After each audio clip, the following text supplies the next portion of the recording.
Salve lá, meus caras e minhas caras! Bem-vindos a mais um episódio aqui no Bora Pensar.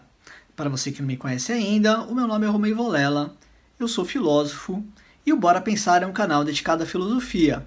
Aproveite e já dê um like neste vídeo porque isso ajuda o algoritmo do Google a ranquear melhor este episódio e levá-lo para mais pessoas. Esta playlist aqui, só relembrando, nós estamos falando sobre o filósofo Platão. Já teve o primeiro episódio que nós falamos sobre o seu mestre, Sócrates, foi um episódio bem bacana. E este aqui é o primeiro onde nós vamos falar especificamente sobre Platão. Vamos começar a conhecer o filósofo Platão. O tema do episódio é: o que é o filósofo na filosofia platônica? Bom, vamos falar um pouquinho da sua biografia. Ele era um cara ali bem nascido, fazia parte da aristocracia ateniense. Platão era um filósofo ateniense, assim como Sócrates. Nasceu ali no ano 428 a.C., nos primeiros anos da Guerra do Peloponeso. A Guerra do Peloponeso foi uma guerra entre a cidade de Atenas e Esparta. Atenas perde esta guerra e vocês vão ver que nos episódios vindouros eu irei falar sobre a teoria política de Platão, a utopia de Platão. Ele vai acabar culpando a democracia ateniense por esta derrota. E ele também vai culpar a democracia ateniense pela morte do seu mestre amado e querido Sócrates. Platão não seria alguém muito popular hoje em dia. As ideias dele seriam classificadas como ideias ligadas ao totalitarismo. Mas era assim que ele pensava e você vai se surpreender. Para algumas pessoas isso vai ser uma surpresa. Algumas pessoas não conhecem este lado de Platão e vocês vão conhecer as suas razões, porque ele não via a democracia com bons olhos. Ele foi influenciado por 4 filósofos. Primeiro foi Sócrates, principalmente aquele caráter teleológico da filosofia socrática voltada para o bem. Então a filosofia de Platão herda esta característica de voltar-se para o bem. Foi influenciado por um filósofo chamado Parmênides, que é um filósofo pré-socrático que nós não conversamos aqui ainda. Parmênides tinha ideias de que existe uma realidade que é eterna, que é imutável. Parmênides tinha umas ideias também interessantes, por exemplo, o que é e o que não é, não é. O que tornaria impossível, por exemplo, você definir conceitos como nada, porque a partir do momento que você define o nada, ele passa a ser e ele não pode não ser. Essas ideias vão influenciar Platão no seguinte aspecto, de que existem verdades atemporais, que elas sempre existiram. Um outro filósofo que vai influenciar Platão, Heráclito, que dizia coisas como, por exemplo, nós não conseguimos nos banhar 2 vezes no mesmo rio. Por quê? Porque tanto o rio quanto você estão constantemente se transformando. Para Heráclito, o mundo estava sempre se transformando, sempre mudando, era um eterno devir. Isso vai influenciar Platão nas ideias de que tudo que nós percepcionamos através da nossa experiência é uma ilusão, é carregado de contradição. E o último filósofo, esse nós já falamos aqui também, é o Pitágoras. Vou deixar o descritivo aqui embaixo. Você já sabe que o Pitágoras foi uma grande figuraça, foi um filósofo e um líder religioso, fundou uma escola filosófica e religiosa chamada pitagorismo, umas coisas meio estranhas, cheias de preceitos religiosos, mas o que importa aqui na dimensão filosófica é a ideia de se obter o conhecimento através de uma meditação contemplativa, através da reflexão, aquele aspecto de religiosidade que é muito forte na filosofia pitagórica, a ideia da imortalidade da alma, que o Pitágoras herdou do culto a Orfeu. Então olha como a ideia vai viajando, né? Do culto a Orfeu, essas ideias influenciaram Pitágoras, que depois influenciaram Platão. Então esse quarteto fantástico, Sócrates, Parmênides, Heráclito e Pitágoras, são os grandes filósofos que influenciaram a filosofia platônica.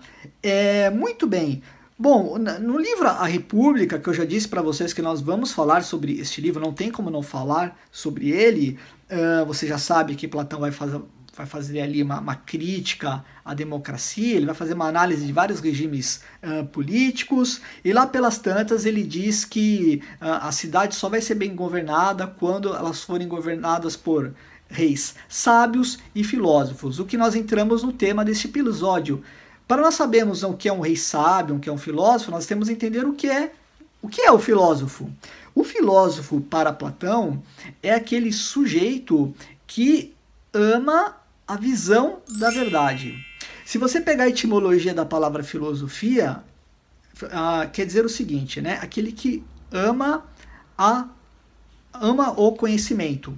Mas para Platão, esta é uma explicação superficial. Uma explicação mais profunda seria aquele que ama a visão da verdade. E daí vocês perguntam, mas como é que eu posso ver a verdade? Com os olhos? É negativo. Aí que está a grande pegadinha da filosofia platônica. Tudo que você percepciona no mundo através da sua experiência sensível é carregada de contradições. Quer ver? Se eu mostro para você, por exemplo, uma maçã, você fala assim, nossa, que maçã suculenta, vermelha. Sim, ela é suculenta, mas ela também não é. Como a maçã, ela só é suculenta durante um tempo, daqui a algumas semanas ela apodrece e você não vai ser mais suculenta. Então a maçã é suculenta e não é suculenta. Para Platão, todos os objetos do mundo físico são carregados de contradições. Então, o que acontece, né? Tudo é e não é, que é a influência do nosso amigo Heráclito, né? De que tudo é uma ilusão, tudo é carregado de contradições. Então, aquilo que é e aquilo que não é ao mesmo tempo não pode ser real. Então, a maçã, ela não pode ser suculenta e não ser suculenta. Alguém não pode ser belo e não belo. Se você pega, por exemplo, um ator lá de Hollywood, alguma atriz, eu não vou dar nomes aqui para não ser indelicado, mas tem algumas atrizes que são lindas quando elas são jovens. E depois elas envelhecem e ficam feias. Por quê? Mas a feiura já estava presente nela quando ela era jovem. Isso todos nós, né? Nós vamos envelhecendo, nós não temos mais aquela beleza que nós tínhamos quando éramos jovens. Então nós somos belos e nós também não somos belos. Tá vendo? Tudo no mundo físico é carregado de contradições. É e não é. E aquilo que é e não é ao mesmo tempo não pode ser real. O mesmo vale para o justo e para o injusto. Fazendo um paralelo aqui com coisas que aconteceram, né, no Brasil recentemente. O juiz Sérgio Moro, ele era tido como um juiz justo por muitos. Depois o STF falou que ele foi injusto porque ele foi parcial.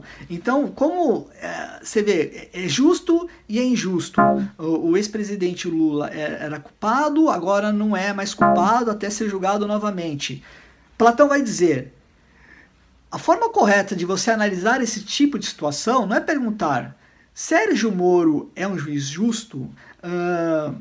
O ex-presidente Lula foi um político corrupto? Não é esta a forma correta de você pensar. Você tem que...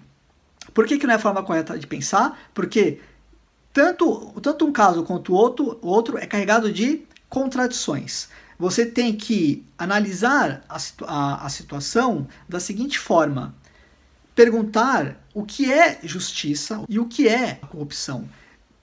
Você vê o que é universal é diferente de você olhar para o particular que vai te enganar, que é carregado de contradições e é uma ilusão. Por isso que o Platão diz que o filósofo ele não ama o belo. O filósofo ele ama a beleza. Olha que bonito isso. Não é o belo, porque o que é belo sob certos aspectos, mas também não é. Tudo que é real sob certos aspectos, mas também não é. Nós não existimos, mas nós também não vamos morrer. Então, o filósofo, ele não analisa, ele não produz o conhecimento através daquilo que é equivocado, daquilo que é efêmero. Ele vai ao que está por trás daquilo, que é conseguido, segundo Platão, única e exclusivamente através do intelecto, da nossa razão, a nossa capacidade intelectual de conectar ideias abstratas. Bom, Platão, ele, junto com Pitágoras, René Descartes, Leibniz, eles estão dentro de uma escola filosófica que se chama racionalismo, que pega que, em última instância, o fundamento do conhecimento é a razão. Nós só conseguimos produzir conhecimento, em última instância, através da razão, que é o contrário do empirismo. Lembrem-se que eu falei do filósofo David Hume aqui, vou deixar no descritivo aqui embaixo também. O David Hume, como empirista, ele diz que todo conhecimento só pode ser obtido através da experiência sensível. É uma ideia contrária esta de Platão. São duas grandes escolas filosóficas e é uma discussão que é interminável, não é? Se nós conseguimos produzir conhecimento único e exclusivamente pela razão, ou se qualquer tipo de saber que nós produzimos advém de uma experiência. Muito bem, terminando este episódio, o que eu quero deixar aqui, ressaltar para vocês o que é o filósofo, então, para Platão? O filósofo é aquele que conhece, e aquele que conhece não opina, porque a opinião é carregada de contradição. A opinião é um saber travestido de conhecimento. A opinião ela é construída por meio da experiência do mundo físico, que é carregado de contradições. O filósofo ele escapa disso quando ele usa o intelecto, e quando ele usa o intelecto, ele escapa da ilusão e ele começa a acessar o conhecimento, aquela verdade que é atemporal, que é imutável. Vou ler um pequeno trecho aqui de Platão para vocês sentirem um gostinho das ideias que estão ali no livro da República. Todavia pode-se dizer que os que veem o absoluto, o eterno e o imutável não nutrem mera opinião, mas conhecem. Então, o que eu desejo para vocês aqui no canal do Bora Pensar, vocês que amam filosofia, é que vocês tornem-se filósofos. E Platão dá uma receita, né? Escapem um pouco do reino das opiniões, principalmente nas redes sociais, e procurem refletir, pensar sobre aquilo que está por trás do que é ilusório. Este, segundo Platão, é o primeiro passo para você sair da caverna, fazendo uma referência à alegoria da caverna de Platão, e enxergar a realidade como ela de fato é. Eu espero que você tenha gostado deste episódio. Romeu, como é que eu posso retribuir esse conhecimento que você traz aqui para nós? Muito simples, compartilhe este vídeo nas redes sociais, se inscreva no canal. Se você quiser me pagar um cafezinho, eu vou deixar no descritivo aqui embaixo. Vai ser muito bem-vindo. Quanto mais pessoas apoiarem o canal, mais tempo eu vou ter para fazer novos episódios. Eu tenho, sim, um mundo de coisas para falar, mas eu preciso sempre do apoio de vocês. Fiquem bem, cuidem-se e até o próximo episódio do Bora Pensar. Fortíssimo abraço e fui!